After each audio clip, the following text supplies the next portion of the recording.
It's never been a mystery to me why people are depressed. It's never been a mystery to me why people are anxious and unsettled. People deal with very heavy burdens in their life.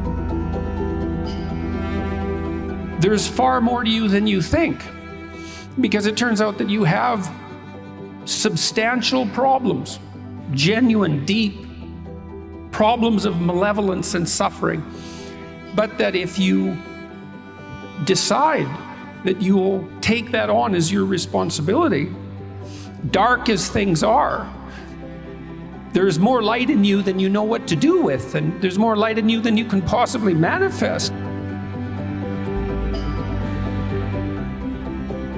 We all have difficult lives, that life is characterized in large part by suffering. There's an inevitable element of suffering in life. And not only is life sorrowful in part, but it's also touched by malevolence, and malevolence of each of us, and the malevolence of our social creations, our societies, and even in some sense the kind of blind malevolence of nature. And so it's a demanding occupation to exist as a human being, and you need something to sustain yourself through that. It's not optional, because the price of existence is so high that without that sustaining meaning, it corrupts you, it embitters you, and once you're embittered, things go downhill rapidly. You get vengeful and you get angry and you get destructive, and there's really no limit to that. And I've been suggesting to people that the sustaining meaning that they can find in their life isn't to be found through happiness, let's say, because happiness doesn't work when you're not happy, when things have gone badly for you, even for accidental reasons.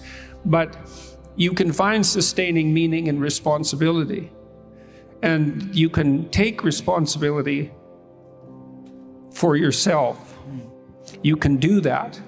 And if you take responsibility for yourself, you treat yourself as if you're someone that's worthy of care and discipline.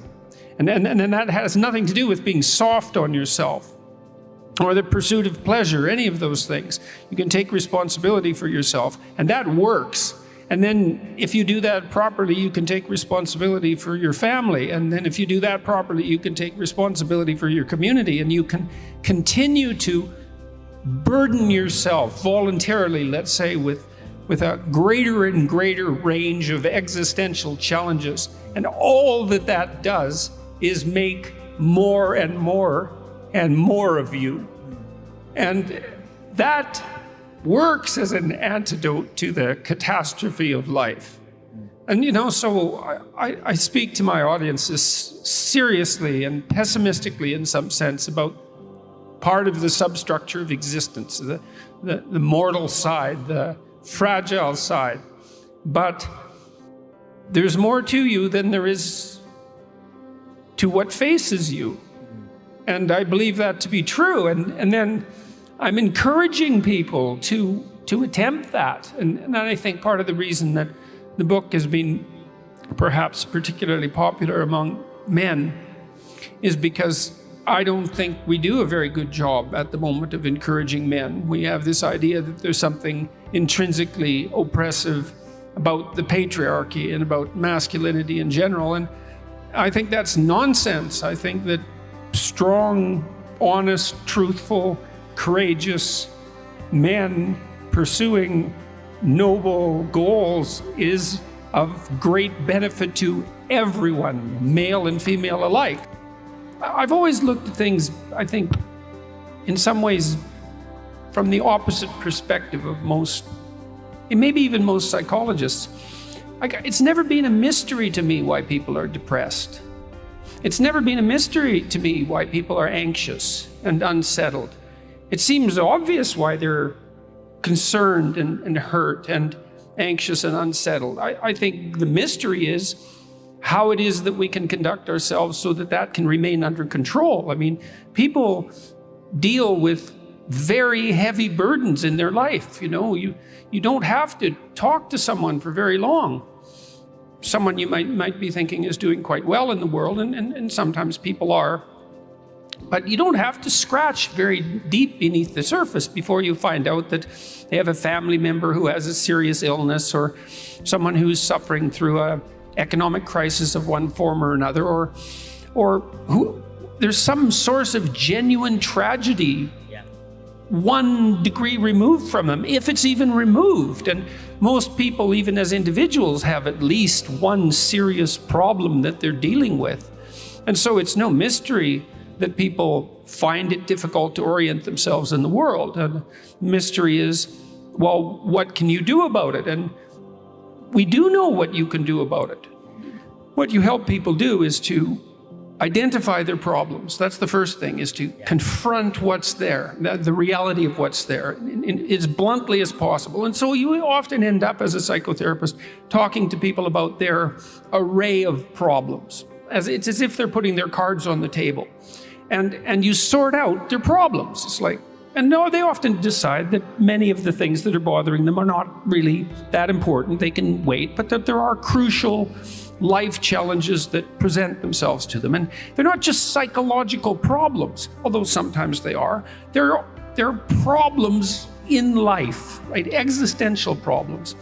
And then what you do is you help people break them down into manageable units, let's say, strategically, and confront them voluntarily. And there's an echo of that idea. There's an echo of that in Christian thinking, and the echo for that is to pick up your cross voluntarily, which is that you have an unavoidable mortal burden to bear in life. There's no escape from it, except to directly confront it and to take it on voluntarily.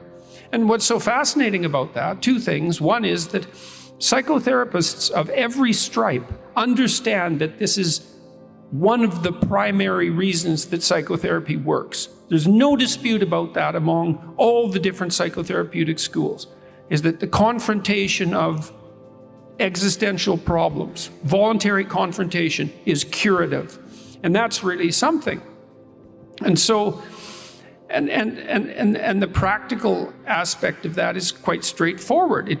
It also indicates, practical and philosophical, it also indicates to you that there's far more to you than you think.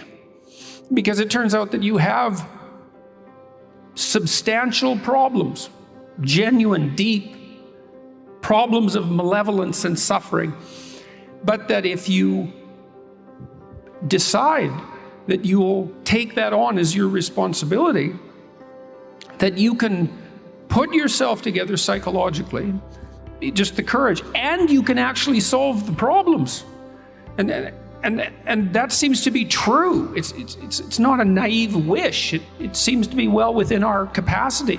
And I mean, that's part of the message, I would say, of 12 Rules for Life, is that dark as things are, there's more light in you than you know what to do with, and there's more light in you than you can possibly manifest. And the way to find that out is to challenge yourself against these massive problems, and to find out that you're the one that can deal with them.